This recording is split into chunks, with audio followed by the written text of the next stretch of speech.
the skies turn dark as night. When it rained 5 days in the sky. Hola, bienvenidos. Os voy a explicar un poquito el contexto histórico de este vestido para que entendáis por qué fue tan escandaloso en 1907. Quiero decir, ahora mismo te pones este vestido y no es en absoluto escandaloso, puedes ir con él por la calle sin ningún tipo de problema. Pero en 1907 venimos de este tipo de vestidos. Esta era la moda en aquella época. Entonces, claro, este vestido, tal y como dijo Mariano Fortuny, había que llevarlo sin ropa interior. Claro, esto en 1907 fue un auténtico escándalo, porque no es algo habitual, veníamos de corsés, de ropa muy tapada, entonces no era en absoluto habitual.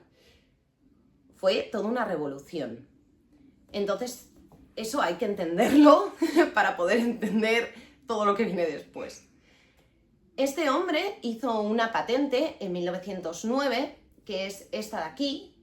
Se supone que con esta máquina realizaba el plisado, ¿vale? Un plisado permanente o semipermanente. Sí que es cierto que en las instrucciones del vestido, que venían guardados en una cajita redonda, venía que había que llevarlo a la fábrica para poder limpiarlo, para poder lavarlo. No he tenido ninguno original, son estos que veis por aquí. Entonces, para recrearlo, me he basado en todas las imágenes que he podido conseguir en internet, en el Museo del Traje de Madrid, porque es imposible, o sea, no hay tantas fotos de detalles como me hubiese gustado. Sí que es cierto que hay que coserlo íntegro a mano, no os va a hacer falta máquina de coser para esto, pero hay que coserlo íntegramente a mano. Yo personalmente lo hice con hilo de seda, como se hacía en la época, o eso me pareció, y un cordoncillo de hilo de seda en el que le metí las cuentas de cristal de Murano, que eso tuvo tela también. Pero ya os lo explicaré un poquito más adelante. Entonces, como os estaba diciendo, perdón que me he enrollado, venimos de toda esta moda. Y claro, pasamos a esto, que había que llevar sin nada debajo. Entonces, claro, fue bastante escandaloso, aunque se concibió para llevarlo en casa, sí que se llevaba en la calle. O sea, pues por ejemplo, Isadora Duncan lo llevaba, este vestido fue la inspiración de Issey Miyake, de Lorenzo Caprile, de muchísimos diseñadores que se han inspirado en este plisado. Se supone que el plisado nadie lo ha podido replicar. Yo creo que me he acercado bastante al resultado de los originales, pero tengo en cuenta que no he podido ni ver en primera persona ni tocar un original, con lo cual me he basado en todas las fotografías disponibles y en vídeos documentales para poder hacerlo lo más exacto.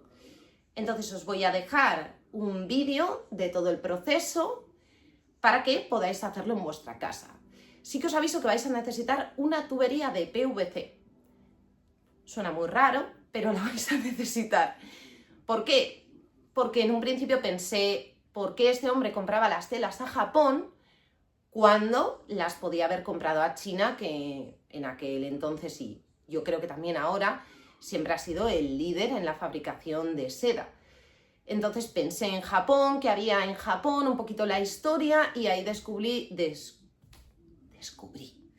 el plisado shibori, que se hacía con una caña y se enrollaba la tela y se le daba vueltas con un hilo. También se utilizaba esa técnica para teñir. Entonces me pareció bastante interesante porque el resultado queda muy similar. Y si queréis haceros un vestido de estos, os animo a que sigáis viendo el vídeo. Ahora vamos a preparar el almidón casero. Vamos a necesitar 3 litros de agua, 90 gramos de almidón de arroz, 3 cucharaditas de vinagre blanco y 90 gramos de kuzu. Kuzu es Pueraria lobata, por si lo buscáis y no lo encontráis como tal.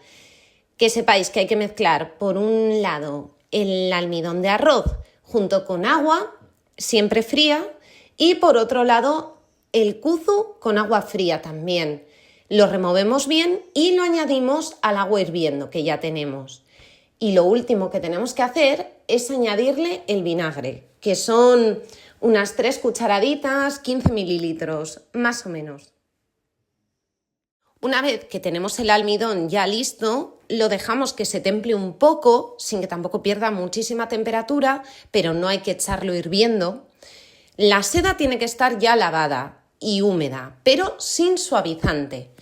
Necesitaréis unas poquitas pinzas para la ropa, un hilo de crochet y seda del tamaño que consideréis. Yo en este caso he hecho 1,40 m por 2 metros de largo, que luego hay que cortarlo a la mitad para que quede 1 metro delante y 1 metro detrás, pero podéis hacerlo del largo que queráis.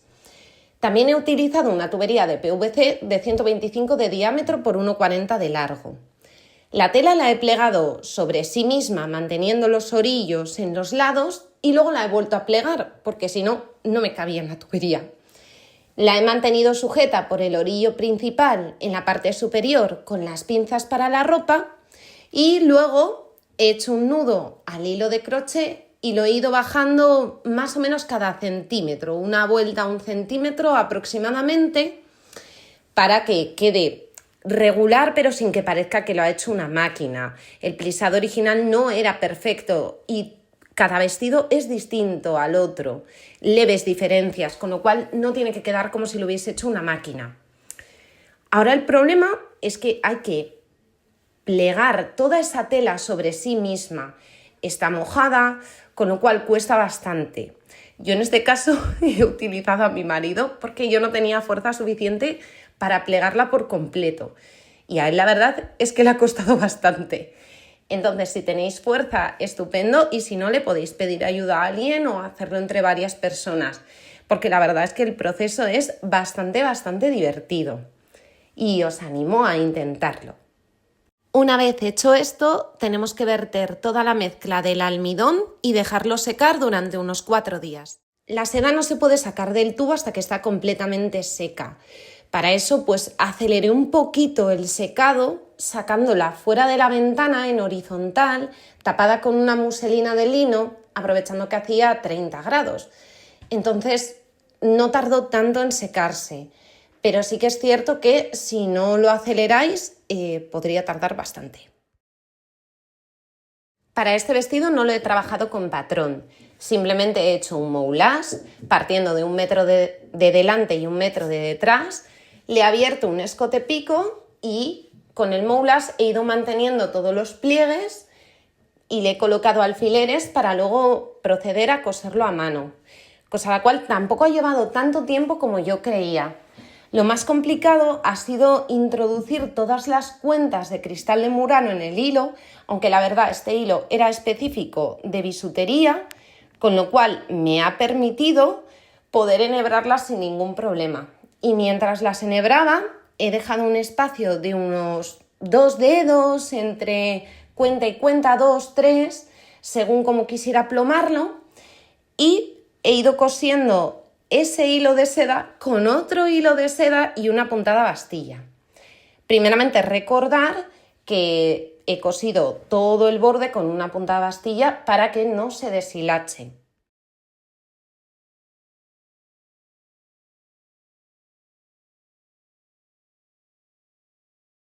Bueno, por si acaso me he dejado algo, estos cordones van metidos por aquí, todo está cosido con una puntada bastilla y dentro dejamos espacio suficiente para que quepa un cordón cortito que lo he puesto por la parte de delante cosido aquí y otro que pasa todo por detrás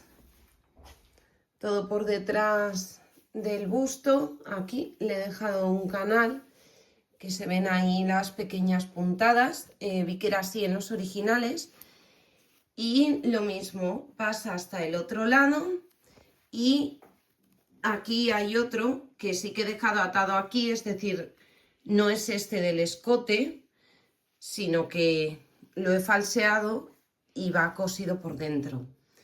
Y se puede estirar y fruncir hasta donde se quiera. Luego, todas las cuentas, el hilo de seda trenzado,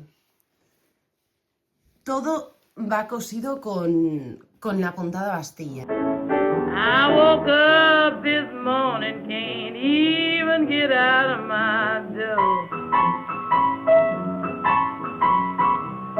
There's enough trouble to make a poor girl wonder where she wanna